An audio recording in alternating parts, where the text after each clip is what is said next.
Well, good afternoon, everybody, and nice to see you all here. My name is Peter Williams, as you have been introduced, and I'm glad to be part of this event here this afternoon. So the topic that I'm chosen to look at is something connected to the theme of colliding worlds. It's looking at the development of the solar system and particularly the early star system. So hopefully you'll see some interesting pictures and maybe some of you will be inspired to look into these things further. Anyway, let's start off. So if I can get this to work, which I hope I can. Okay, so here you can see a picture of a small town or small village in France called Orgueil. And in 1864 it was showered with a meteorite, and the meteorite we can see today in a museum here in Montauban. And what is particularly interesting about this meteorite is it contained an isotope of chromium which was 54. Now you might think, well, what difference does that make? Isotope of chromium 54, it makes no difference to anything. But actually there is a reason why that's important, and it's because here in our solar system we can't create, or the sun isn't hot enough to create this particular isotope. So scientists around 2010 in America, I think, they worked out that probably this is a remnant of something we call a supernova.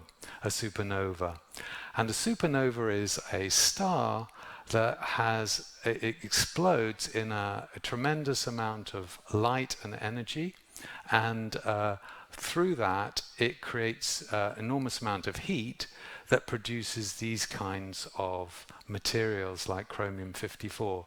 So from that event in 1864, we've now kind of got into a connection with a previous neighbor who lived in our part of the galaxy that probably had a big influence on how our solar system started. Okay, so now on the next slide, I've got a picture of the universe, and this universe picture is showing the universe evolving over a period of time. And the part that I'm going to be looking at is this band here, which is about 8-9 billion years after the universe first started. And it's in this period that our solar system actually started to form. I also wanted to give you a version of the universe, which is an infrared version. And this shows us, if you like, in space now, what the universe looks like. What you can see across the middle is the Milky Way, which is our galaxy, and this kind of blocks out what the Hubble telescope could see beyond that. So this is kind of interesting, and it looks, in my opinion, like lots of little filaments and lines joined together. And I thought, because there are similar structures in our own world, it's interesting to compare. For example, if you look at the human brain and you see the neural pathways, it's kind of similar, I think, a little bit to that infrared picture of the universe. And then finally, I took some mycelium, which is a fungus. And again, you kind of can see, I think, there is a certain similarity in the way that structures form, whether they're very big, like the universe, or even much smaller, like here on Earth. Okay, so I wanted to introduce to you the different star types that there are that we know about. And what you'll notice is that these stars first of all, some of them are much bigger and some of them are very small. But what I wanted to draw your attention to was that the very biggest stars actually don't last very long. So if you look on here, you'll see that the biggest star, the spectral type O3, that only lasts maybe 3 million years. Now I know a million years is a long time, but in terms of stellar life, that's relatively short. And if you look at our own sun, which you can see at the bottom, it's a G2 spectrum star. That lasts around 10 billion years. Now, why is that important? Well, since the birth of our sun around 4.6 billion years ago, it's taken that time, more or less, for conscious life to emerge. So if you're looking at this in a sort of broader sense, you have to have stars like our sun for life which is complex and conscious to have the time to evolve. It should also be noted that for our sun, probably about 7% of all stars are similar to our sun, and the vast majority of stars are the M7 or the M7 stars, which are total perhaps 85% of the known stars of the universe. Okay, so here I've got a little diagram which is designed to show you the two kinds of stars that we're going to look at. First this is the one that we follow the pathway for our own star. This is the life cycle, and you can see eventually at the end of its life it will become what we call a red giant, and then finally it will end up as a white dwarf. Now the other type of star, which is also very important for us, is these big supergiants, they're called, and you can see that in the end of their life cycle they produce what we call a supernova, and that can either lead to a black hole or it can lead to a neutron star. Now, why is this important to us? Well, if we look at the beginning of when we have star systems, here we've got a picture of what's called the pillars of creation, and this shows us, if you like, the dust clouds that are left by either exploding stars or unformed parts of the galaxy. So if you like, they're incubators. They haven't yet formed into stars, but they have the possibility to do so. And the way they can do that is through these supernova explosions. So the supernova produces enough energy that allows for the clouds to coalesce and then form protostars. So we'll see how that works in detail. Here you've got another Hubble image. This is showing a supernova actually exploding, and you can see what's lit up is the dust that is in the area, in the vicinity of the supernova. And that energy is the energy that allows a star to start to form within the nebula cloud. So if we look here as another example, this is a nebula about, I think, 160 billion light years from us, 160 million light years from us, and you can see that the star is beginning to form in the center of the screen, and it's got these kind of Catherine wheel type of swirling parts that are moving around the star as it forms. So this is a protostar, and then what you can see happens is as the angular momentum and the gravity builds, the matter oops, I've gone too far, sorry. As you can see, the cloud that it was in collapses and forms into a disk, and you can see that the disk is basically what we see in our own solar system. So the cloud collapses through this momentum, through moving through the axis, and then eventually it flattens to form a disk, which is what we see. So all of these things are kind of, I think, very beautiful because they're sort of quite precise geometry for different forms coming about because of different energies. And then the next picture that I've got here is the formation of the early planets. And you can see that around the center of the protostar is the rings of dust. And from those rings of dust, you can see that the planets start to emerge. And you should notice that the bigger planets tend to develop first. So they are the closest ones.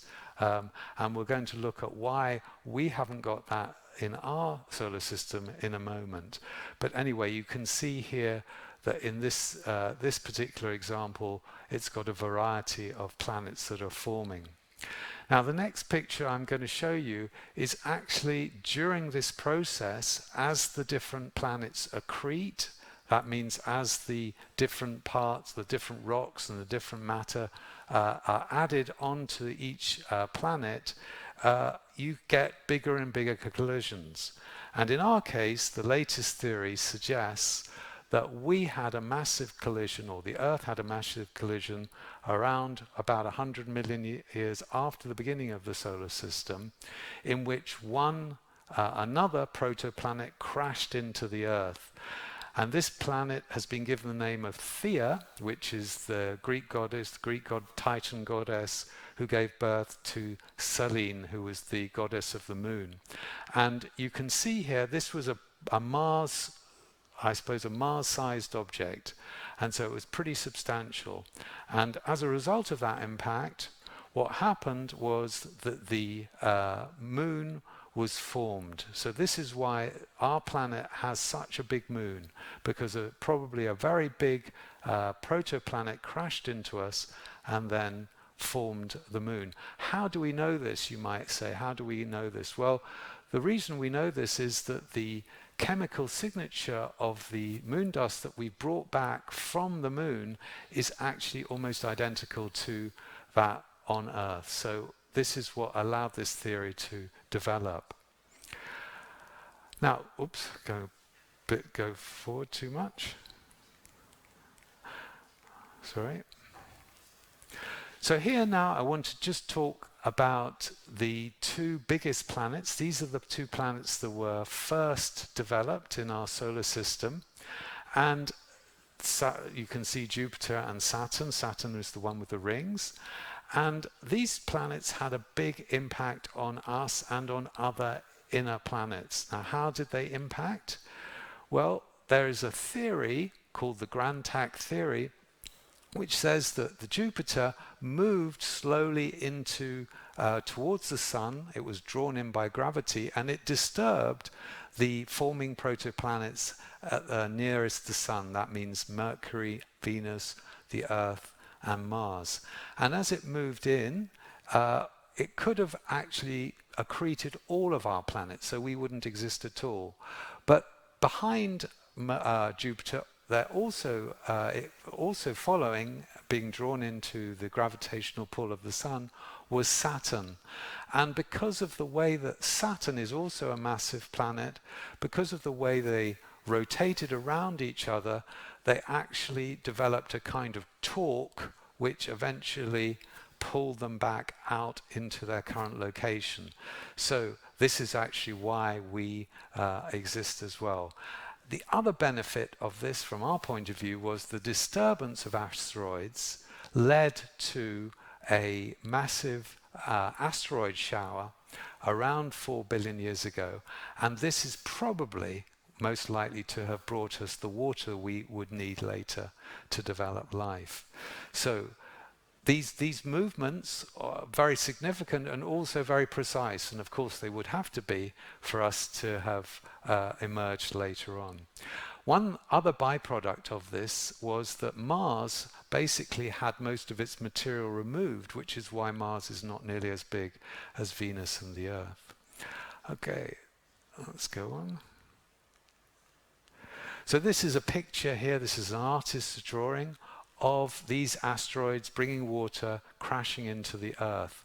The Earth at this stage was molten, and you can see in the background that the moon is much closer to us then. In fact, the moon, since it was formed, moves around 3 centimeters away from the Earth every year. So that's why at this particular time it looks much, much closer than it is today.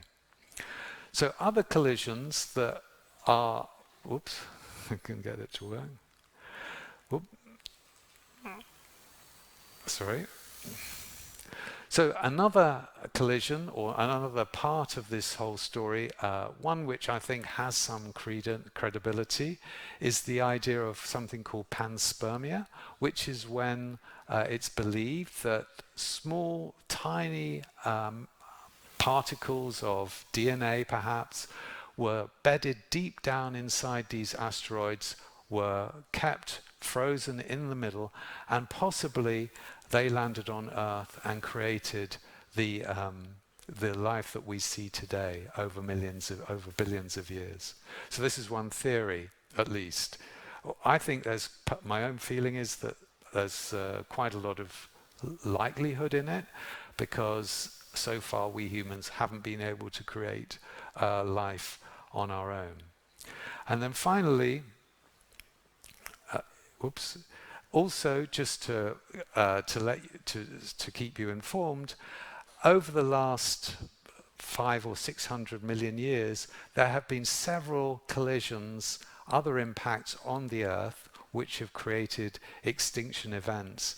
And perhaps the most famous, as far as we're concerned, is the last one that took place around 66, 65 million years ago.